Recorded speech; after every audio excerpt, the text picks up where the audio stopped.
nag-uusap ng informasyon. Pag informative, nagbibigay. Okay. Next. Antas ng wika, formal at di formal.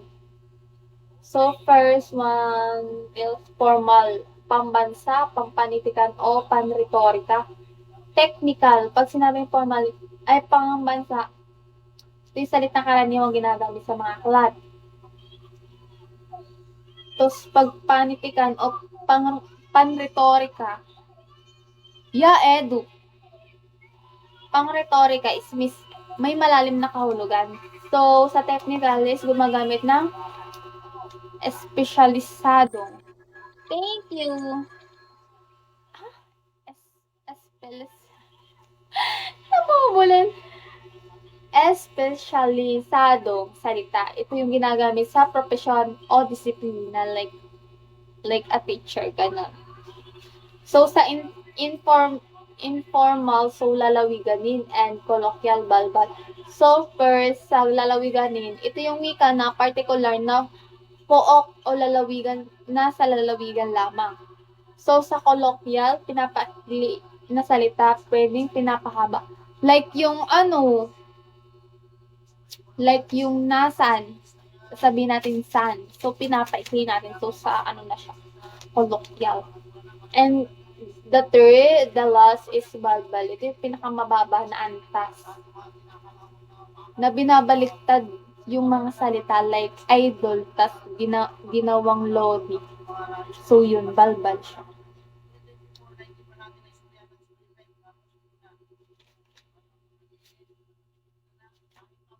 So, what is the tungkulin ng wika? The seven siya. So, first one is may systematic na balangkas, binibigkas na tunog, pinipilit sinasaayon,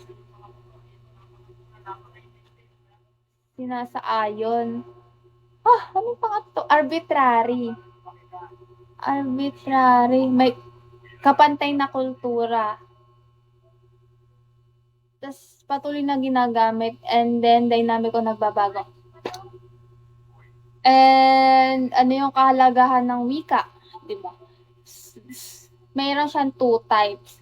So the first one is the kahalagahang pansarili and then the second is the kahalagahan ng global or international. Ano yung isa? Tungkulin ng wika. What is the type of tungkulin ng wika? Pang-interactional, pang-instrumental, regulatory, personal, imaginative,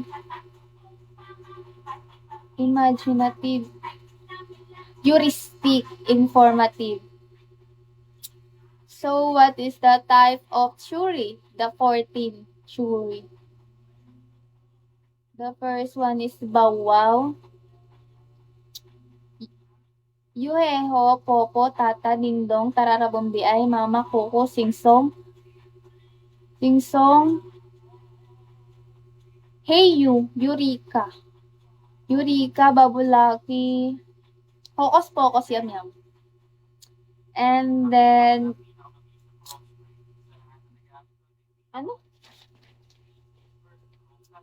So, ano yung antas ng wika? So, may 2 types siya. The formal and the formal. So, the formal, sakop niya is the pambansa, pampanitikan o pang-retorika, and technical. So, sa pambansa, ito yung ginagamit natin sa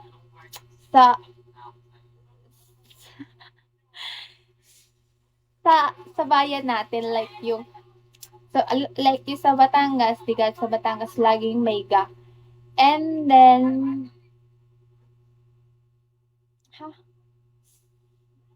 ano to?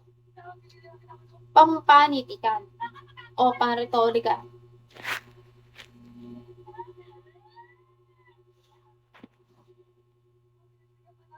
So, sa panitikan o sa panretorika, ito yung may malalim na kahulugan. Sa technical naman is yung gumagamit ng espesyalisadong salita.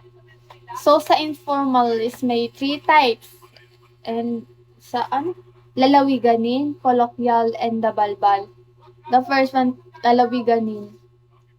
Ito yung wikang partikular na nasa pook lamang o sa lalawigan lang natin na sinasakupan. And then sa colloquial, ito yung mga salitang